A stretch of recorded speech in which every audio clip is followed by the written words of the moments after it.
Folks, it may not be the holiday season, but the most wonderful time of the year has arrived. It's the NFL playoffs, soon to begin in just a few days. Welcome back, everybody, here to Chase's Sports News. I am your host, Chase Cobra, with you here today. With the NFL playoffs upon us, let's break down 4 big hot takes that I have ahead of the 2025-26 NFL postseason. So much can happen. It feels like there's no juggernaut team this year. Lamar Jackson and the Ravens aren't there. Patrick Mahomes and the Chiefs aren't there. And some of the most formidable contenders that we've seen in years look weaker this year, like Philadelphia and Buffalo. Or at least that's what most people think. We're going to break that down in today's episode as well. So the playoffs seem wide open. Who is going to take the throne? We're not going to crown a Super Bowl champion today, but we're maybe going to provide a little bit more clarity ahead of the chaos that will be predicting this NFL playoff bracket. Hope you guys do enjoy. Please subscribe, follow, share, and view. We've been building a great following over on Instagram. Please, if you guys are coming here from Instagram, we appreciate you. And if you're not following on my Instagram yet, please, Chases_sports_news. We'd love to have you over there. We're covering all sports over on that platform. All right, let's break it down. Again, 4 hot takes I have ahead of the 2025-26 NFL playoffs. First, I think the Denver Broncos are the biggest frauds of a number 1 seed and of a Super Bowl contender that we've seen in an extremely long time. This is not a team that can legitimately go on and win the Super Bowl this year. You cannot look at their resume and suggest that that is a team that is capable of going on a run and hoisting the Lombardi this year. I understand they're 14-3, but they are 11-2 in one-score games. You look at some teams from the past. How have they fared when most of their wins have been dependent off of one-score games? Look at the Minnesota Vikings a few years ago. They were ousted in round 1 to Daniel Jones and the New York Giants. I think we could see that happen again here with Denver after they officially find out who they're going to be playing in that divisional round. I can't believe that this team has a bye when this season, look at the wins, some of the wins barely that they've collected. They beat the Raiders by 1 score twice. The worst team in the NFL, the team with the number 1 overall pick, the 3-win Las Vegas Raiders, twice they had to beat them. It was only by 1 score. The New York Giants, they beat by 1 point. They were outplayed at home and needed a miraculous fourth quarter comeback to get the job done. They beat the Tennessee Titans by 1 score at home. The Titans led in the second half of that football game, and it was Cam Ward's first game in the NFL. They only beat the Chiefs by 7 points on Christmas without Patrick Mahomes, mind you, or they've been one of the worst teams in the National Football League. The 3-win New York Jets, they only beat them by 2 points in London when they had Justin Fields as their quarterback with -10 net passing yards. And the Jets still almost won the game against this fraudulent Denver team. And then the 5-win Washington Commanders only lost by 1 point in overtime without their starting quarterback in Jaden Daniels. 7 of their 14 wins this season are against pitiful competition by 1 score. Everyone likes to talk about New England and use their schedule as a way to knock them and to say that they're not a legitimate team. Their strength of victory this year is 37%. Denver's is 37.8%. The only difference is that New England actually beats the bad teams by significant margins. They're 3rd in the NFL in point differential with a plus 170 point differential. Denver, they're 7th at plus 90 and only the 5th best point differential in the AFC. And I think that's a better way to go into this playoffs thinking. They're not the best team in the AFC. They're not the 2nd best team in the AFC. They're the 5th or 6th best team in the AFC to me. This is not a team that is going to go on and win a Super Bowl. I'll look at some other contenders. I'd pick Buffalo every day of the week and twice on Sundays. Jacksonville has already beaten them. The Chargers have already beaten them. Who says the Patriots are going to be able to go and beat them? The Pats have been a really, really formidable group this year.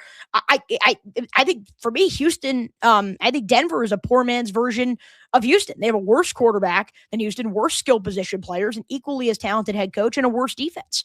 I'd pick Houston every day of the week and twice on Sundays as well. So I look at this Denver team and I say, I don't trust Bo Nix. He's a very, very inconsistent quarterback. Average NFL passer rating this year is 91.4. His passer rating is 87.8. He's gone below the league average in 11 of 17 games this year in that category. I think he's the worst QB1 in the AFC playoff field. RJ Harvey, the Broncos starting running back, I think he's the worst running back one in the AFC playoff field. Cortland Sutton, the wide receiver one in Denver, I think he's the worst wide receiver one in the AFC playoff field. And obviously, this is not a league made off of individuals. This is a league made off of team success. They're well coached. They played well this year. I don't want to knock them in that that way. But to go into this postseason thinking that they have the third best odds to win the Super Bowl, which is what they have right now, that is absurd. This is not a legitimate contender. They're going to run into actual AFC juggernauts and have their butt handed to them in the postseason. Denver will not win one game in the playoffs. And if so, I can assure you that they will not be representing the AFC in the Super Bowl. They are one of the biggest frauds we have seen as a top postseason contender in a very long time. Hot take number 2, staying in the AFC, I think the winner of that Jacksonville-Buffalo game becomes the AFC favorite. For me, those are the two best teams in the AFC. Maybe you could put Justin Herbert in that category, but between Trevor Lawrence and Josh Allen, I think those have been the two best quarterbacks in the AFC playoff field, at least as of late. Each team can run the football effectively, particularly Buffalo, and I think both teams are pretty well coached as well. I look at this Jaguars team, and there were times this year where it was rough, but they have really, really turned things around, and they're a well-rounded team as well. 13 games for Jacksonville this season with 25 or more points. That's the most in the NFL. And then you look on the defensive side of the ball, and they're giving up under 20 points per game. They've given up just 16 points per game in their last 4 outings. And again, they're coming in blazing hot. They've won 8 straight and 9 of their last 10 games. You look at Buffalo and you say, look, they weren't able to win the AFC East. The Patriots were able to secure that title, but this team may be even more dangerous than the previous versions we've seen of Buffalo in the playoffs because they have the added dimension of having the NFL's leading rusher in James Cook and a brilliant offensive line that has made them the most effective rushing attack in all of football. And oh yeah, they have that guy Josh Allen. He's arguably, probably for me, the best quarterback in the NFL, considering the success he's had in previous years and the success he's had this year. I know they have their lapses against the run, but defensively, they also are giving up the 7th fewest yards per game in the NFL. I think the only other team to really look out for in terms of getting into that top 2 contention level in the AFC is Houston, because they've been winners of 9 straight. They're well coached. They have playoff experience, and that defense is legit. However, these two teams have been really hot. They have 2 experienced quarterbacks. They have 2 really good head coaches. And I'm really sad that we have to see this matchup in round 1. This was the matchup I'd see in the AFC Championship game. It's unfortunate that one of the 2 best contenders in the AFC, Jacksonville or Buffalo, is going to have to go out in round 1. I think the winner of that game easily becomes the favorite to come out of the AFC with a victory. Hot take number 3. I think Philadelphia is the only team in the NFL that can win without playing well, and that makes them dangerous. Last year, Philly was, without a doubt, the best team in the NFL, right? They cruised past everybody in the postseason and in the regular season, too, after the bye week. But that's not the case this year, and they're still the champs until someone says otherwise. That defense is legit. You cannot argue with that defense, giving up 19 points per game. That's the 5th fewest in the NFL. 10 games this year, giving up 20 or fewer points. That's the 6th most in the NFL. You look at some of the playmakers they have on the defensive side of the ball. Quinyon Mitchell, Cooper DeJean, 2 of the best cornerbacks in the NFL. Zach Bond, Jalen Carter, Jordan Davis, they're all there in the front 7. Offensively, I'll give you, some of the haters may say that they're inconsistent, and they are, right? They're 24th in yardage and 19th in points, and they've won multiple games this season without a completion in the second half. But I think what makes that so impressive is that their rushing attack has also been inept. Saquon Barkley has not been the 2,000-yard rusher that he's been in previous seasons.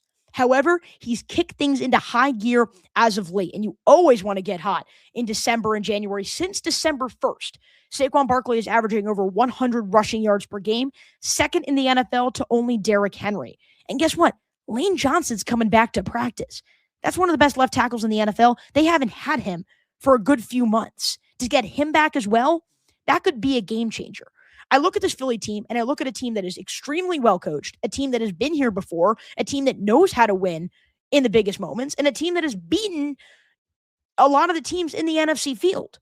They've beaten the Rams already before. They've beaten the 49ers already before.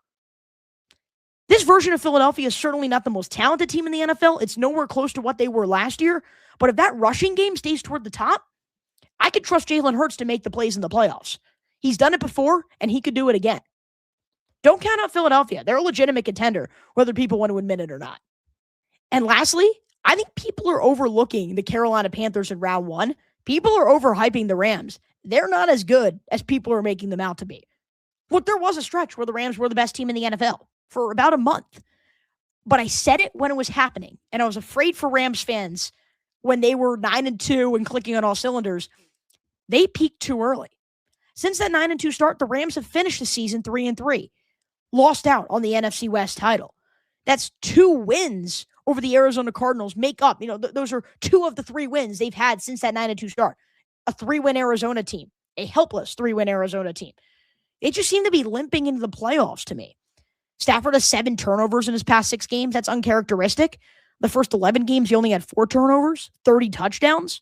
He was a much better player beforehand, and he may lose out on the MVP because of his recent performances to close out the season. I look at the Rams and say they're able to get past Carolina here in round 1. They shouldn't have beaten Seattle the first time, right? They did a great job at forcing turnovers, but you got to think with that game also being in Seattle, if they have to meet in the playoffs, they only barely beat them when Sam Darnold threw 4 interceptions. Assuming Darnold doesn't have a pitiful performance like that again, I'd expect the Seahawks to go and win that game. Not to mention, this is a Rams team that has blown multiple 2-score, 3-score leads in the fourth quarter or just throughout the game to fellow NFC contenders this season. Seattle, Philadelphia. Look, they 100% should be favored against Carolina. They are the better team than Carolina. I don't think the Panthers are that great. They a backdoor, sneaking in to the postseason, lost both of their final 2 games, were still able to get in because the NFC South is garbage. But why can't Carolina win this game? They've already beaten the Rams in their home turf, at their home turf. Why can't the Panthers go out and beat the Rams again at home? I can't believe that this spread, with the way that the Rams are coming in, with losses to the Falcons in there, and the way that they blew that game to the Seahawks, and not to mention that final win against the Cardinals, it was a 3-point game going into the fourth quarter. A Cardinals team that was pretty much trying to lose to get a better draft selection. The Rams somehow still, with all of that in mind, are a 10-point favorite in this wild card round against Carolina. But guess what? Going into the 2022 playoffs, according to Yahoo Sports, teams that were double-digit point underdogs in the playoffs had a 7-game win streak. 7. And in only one of those circumstances was the team home. Carolina is home in this matchup. There's not one reason why the Panthers can't go and win this game. I'm picking the Rams. I think the Rams are the better team, but do not be surprised if the Panthers go and win this game at home with the way that the Rams have played as of late. And for them to have the second best Super Bowl odds, that's pathetic. There's no reason why that should be the case. Everyone's going and picking them to win, to make the Super Bowl. I don't see it. In a very competitive NFC field, there are teams that are playing a lot better, especially as of late, than this Los Angeles Rams team. Sell your stock on LA right now. They're not going far in the playoffs.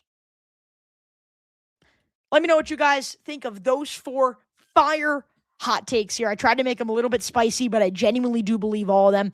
And frankly, when I officially make my predictions in a few days, I have no idea how I'm going to wrap my head around this bracket. Again, there's no Lamar Jackson, no Joe Burrow, no Patrick Mahomes.